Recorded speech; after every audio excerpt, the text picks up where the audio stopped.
राष्ट्रवादियों और हिंदुओं की भारी मांग पे एक हिंदू राष्ट्रवादी इकोसिस्टम हम बनाने जा रहे हैं 25, 26, 27 अक्टूबर को राष्ट्रवादियों के महाकुंभ दी जयपुर डायलॉग्स एनुअल समिट 2024 में। इसके लिए रजिस्ट्रेशन ओपन है। रजिस्ट्रेशन आप नीचे जाकर लिंक पे कर सकते हैं, QR स्कैन करके आप हमें सहायता कर सकते हैं, कंट्रीब्यूट कर सकते हैं और स्पॉन्सरशिप्स के भी ऑप्शन ओपन है। नमस्ते, आप सभी से अनुरोध है कि कृपया हमारे चैनल को सब्सक्राइब अवश्य अवश्य अवश्य करें। रीच भी बढ़ाएं हमारी लाइक करके वीडियो को, और वीडियो को शेयर भी करें। डॉक्टर जयशंकर इस समय US में है, और खाली US में यूं ही नहीं है, वो US को ख़ास तौर से अमेरिका को घुमा घुमा के दे रहे हैं। धड़ाधड़ धड़ाधड़ तड़ातड़ तड़ातड़, खटाखट नहीं, तड़ातड़ तड़ातड़ US को बता रहे हैं कि भाई US वालों ज़्यादा जो है वो पंगे में मत रहो। उनको पूछा गया, जैसे उदाहरण दे रहा हूँ, जैसे उनको पूछा गया कि अरे भाई आप क्वाड में भी हैं, आप SCO में भी हैं और आप ब्रिक्स में भी हैं, ये तो तीनों जो हैं वो अलग अलग एक प्रकार से आपस में प्रतिस्पर्धा करने वाली संस्थाएं हैं, और इन तीनों को आप कैसे मैनेज करते हैं। आज जानते हैं डॉक्टर जयशंकर ने क्या कहा कि भाई आप वॉक करते करते च्युइंग गम भी खा सकते हैं ना। अब आप ये सोचिए कि च्युइंग गम कौन है। इस पूरे अफेयर में SCO भी है, ब्रिक्स भी है और साथ में क्वाड भी है। तो इसमें वो वॉक किसके साथ कर रहे हैं और च्युइंग गम कौन है। मुझे तो लग रहा है ये क्वाड जो है यही च्युइंग गम है। आप क्या सोचते हैं, आप भी अपना मंतव्य जो है नीचे कमेंट्स में दे सकते हैं, और हो सकता है आप SCO को च्युइंग गम माने, लेकिन SCO में चाइना है, रशिया है, ब्रिक्स में भी चाइना है, रशिया है, और ग्लोबल साउथ के भी कई सारे देश उसमें आ गए हैं।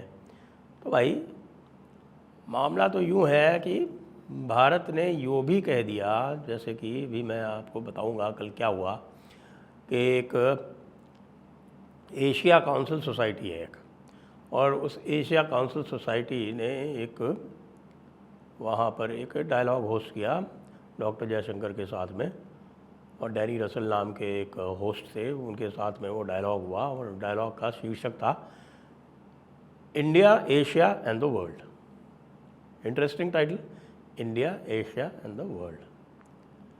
और उसमें जो ये बातचीत हुई उसके बारे में मैं अभी आपको बताता हूँ, क्योंकि बातचीत जो थी उसी में US को घुमा घुमा के खूब दिया।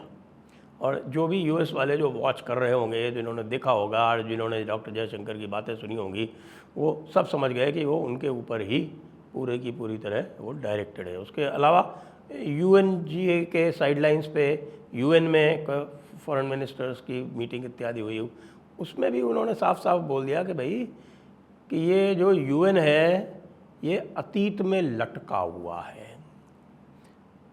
एग्जैक्टली उन्होंने ये कहा कि UN is a prisoner of the past.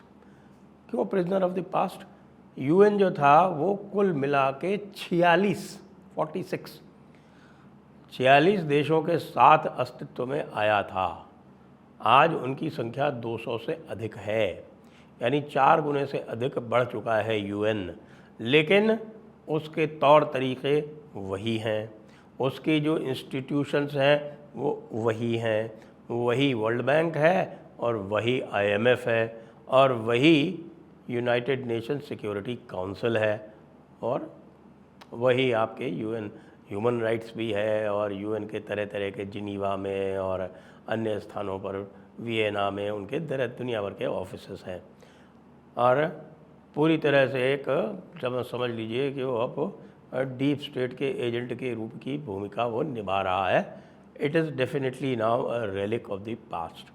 Bharat कई सालों से कह रहा है कि भाई सुधर जाओ, नहीं तो हमें कुछ अन्य करना पड़ेगा, और वो अन्य जो है वो ब्रिक्स के एक्सपेंशन के साथ में अचीव हो रहा है, क्योंकि ब्रिक्स के जो पुराने 5 थे उसके साथ में और ऐड हो गए 5, तो अब ब्रिक्स बढ़ता जा रहा है, और धीरे धीरे ब्रिक्स में और एसोसिएट सदस्य भी बनेंगे और इत्यादि इत्यादि। और सब आप देखिए ग्लोबल साउथ का लीडर भारत बन ही चुका है। तो जो मैं कह रहा था कि US को जो घुमा घुमा के दिया, वो बड़ा इंटरेस्टिंग था, क्योंकि उनसे ये पूछा गया कि भाई ये बताइए कि आप जो है वो अपनी रिलेशनशिप्स कैसे मैनेज करते हैं। अच्छा, इसका बैकग्राउंड भी देख लीजिए। एक ही दिन पहले भारत को एक एशिया पावर एक रैंकिंग दी जाती है, एशिया पावर्स। एशिया पावर्स में उनको देशों को रैंकिंग दिया जाता है कि भाई एशिया में सबसे अधिक इन्फ्लुएंस किसका है। तो पहले भारत नंबर 4 पे हुआ करता था। तो नंबर 1 पर यूएस, नंबर 2 पे चाइना, नंबर 3 पे जापान और नंबर 4 पे भारत हुआ करता था। लेकिन अब जो लेटेस्ट रैंकिंग आई है उसमें भारत 3 नंबर पे आ गया, जापान को पीछे छोड़ दिया है। और ये मैं आपको निश्चित रूप से कह सकता हूँ कि कुछ दिनों में ये चीन को भी पीछे छोड़ेगा, यूएस को भी पीछे छोड़ेगा। भारत जो है वो नंबर 1 पर आएगा एशिया पावर इंडेक्स में। इसीलिए यूएस जो है वो बिल्कुल पूरी तरह से इस समय हॉस्टाइल हो रखा है और वो कुछ न कुछ करके भारत के कई टुकड़े करना चाहता है, जैसे उसने यूगोस्लाविया के लिए किए थे। तो जब उनका इंटरव्यू हुआ तो डॉक्टर जयशंकर ने एक बात, 2-3 बातें कहीं, साफ साफ कहीं, बहुत साफ साफ कहीं। और उन्होंने कहा कि देखिए, सबसे पहली बात, आप हमारी बात करते हैं कि भाई रशिया के साथ जो हमारी रिलेशनशिप है वो क्या है। तो आप ये देखिए कि जियोपॉलिटिकल जो कारण हैं, उनके कारण हमको जो हमारे डायरेक्ट बॉर्डर से मिलते हुए जो हमारे पड़ोसी नहीं हैं उनके साथ भी हमको रणनीतिक संबंध रखने पड़ते हैं। ये जियोपॉलिटिकल रियलिटी है। तो इसलिए चूँकि रूस से हमारा बॉर्डर नहीं भी मिलता है तो भी उनके साथ हमारे रणनीतिक संबंध हैं। और सबसे बड़ी बात यह है कि ये एक बड़ा पॉजिटिव एक्सपीरियंस रहा है हमारे लिए। लो कर लो बात, साफ साफ जयशंकर जी कह रहे हैं एशिया काउंसिल में बैठ के, यूएस में बैठ के, न्यूयॉर्क में बैठ के, कि भाई ये तो हमारे लिए बड़ा पॉजिटिव एक्सपीरियंस रहा है। दूसरी बात, सिक्योरिटी इश्यूज़ के बारे में। क्या सिक्योरिटी इश्यूज़ के बारे में? भाई देखो, ऐसा है कि शुरू से जो अमेरिका है वो बातें तो करता है डेमोक्रेटिक वैल्यूज़ की, लेकिन वो हमारे क्षेत्र में तो जो डिक्टेटरशिप्स थी उनके साथ में उसकी बड़ी सहज सी एक रिलेशनशिप रही है, बड़ा सहज संबंध उनके रहे हैं। और इसी के चलते उन्होंने कोल्ड वॉर के टाइम पे 40 साल तक पाकिस्तान को अस्त्र शस्त्र सप्लाई किए। तो हम उस समय, हमारे पास और कोई रास्ता नहीं था। हमने उस समय की सोवियत यूनियन, बाद में जो रशिया बन गया, हमने उसको अपना मिलिट्री पार्टनर बनाया। तो भाई 40 साल तक आप लोगों ने सारा कार्यक्रम किया। तो आप क्या सोचते हैं कि आप पाकिस्तान को आर्म कर रहे हैं और पाकिस्तान का घोषित उद्देश्य है कि वो कश्मीर, हमारा जो भारत का अटूट अंग है, उसको हड़पना चाहता है। और उसके अतिरिक्त भी उसका जो लार्जर गोल है वो ये है कि पूरे भारत में वो इस्लाम फैलाना चाहता है। तो ऐसे में हम चुप बैठे रहेंगे? हम निश्चित रूप से हम अपनी सुरक्षा के लिए कुछ तो करेंगे।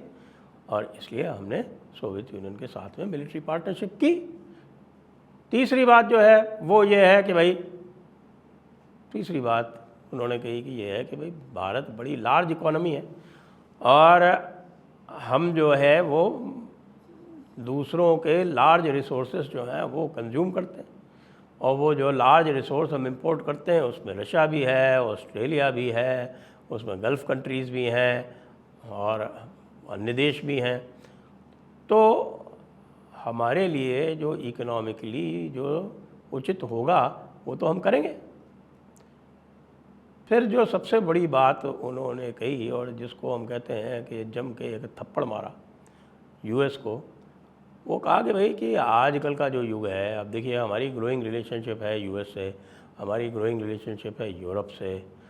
तो हम इस मल्टीपोलर वर्ल्ड में सबके साथ में रिलेशंस बनाए रखना चाहते हैं, जिससे कि भारत का जो हित, जो सर्वोत्तम हित है, वो हित साधन हो सके।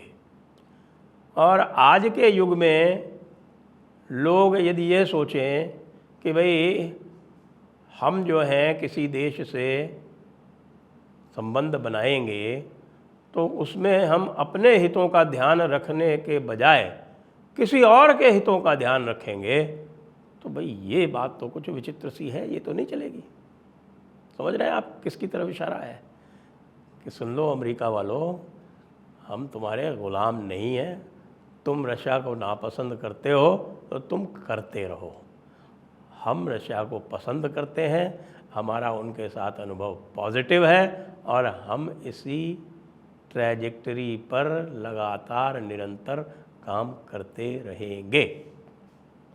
बोलो भाई अमेरिका वालों, अब क्या करोगे? तुम्हारे जितने भी बैठे हुए हैं ना, सारे के सारे डोनाल्ड लू और वो पुरानी वाली कौन थी, विक्टोरिया न्यूलैंड, और सारे जितने भी हैं वो सब लग जाओ काम पर। अब अगला स्टेप जो होने वाला है, हमें अब अच्छी तरह से पता चल चुका है, अब अमेरिका में इतनी भी क़ुव्वत नहीं रखी रह गई कि वो अपने जो इंटेंशंस हैं, जो अपने जो इरादे, अपनी जो नीयत है वो छुपा सके। वो बिल्कुल स्पष्ट है। तो भाई हम तो सबके साथ चलेंगे, तुमको भी हमारे साथ चलना हो तो चलो, नहीं तो अपने घर बैठो, ये कह दिया। चीन के साथ भी बात की, और चीन के साथ भी जो बात की वो कह रहे कि हाँ भाई डिसएंगेजमेंट और डी एस्केलेशन और पेट्रोलिंग पॉइंट में जो फ्रिक्शन है वो अलग अलग चीज़ें हैं, वो सब हो रहा है। उसमें भी मैसेज था कि भाई अमेरिका ज़्यादा खुश ना हो, हम जो है वो चाइना से अमेरिका को ओबलाइज करने के लिए लड़ाई करने नहीं जा रहे, हम चाइना के साथ अपनी रिलेशनशिप अपने हिसाब से मैनेज करेंगे, अमेरिका के हिसाब से मैनेज नहीं करेंगे।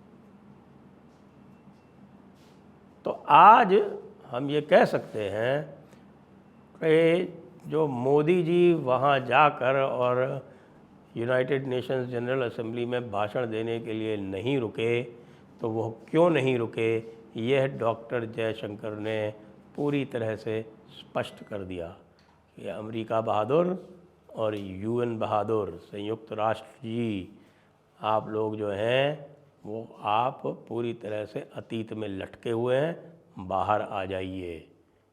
बाहर आने में ही आपकी भी भलाई है, विश्व की भी भलाई है। जय हिंद, जय भारत, वंदे मातरम।